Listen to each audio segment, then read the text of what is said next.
சுவாமியை எல்லாருக்கும் கொடுக்குறாரு, குறையவே இல்லை.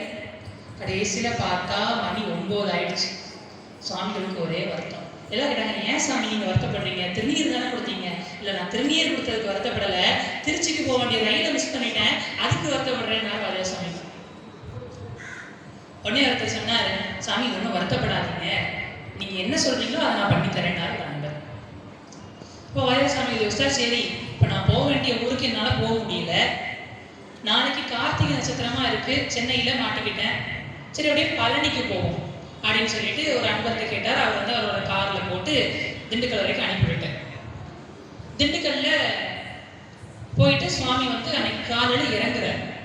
அப்ப சுவாமி வர்ற அந்த இடத்துக்கு பக்கத்துல விகேசி முதலியார்னு ஒரு பெரிய, ரொம்ப பெரியவர், செல்வந்தர், அவரும் வந்து இறங்குறார் அந்த நிலையத்துல.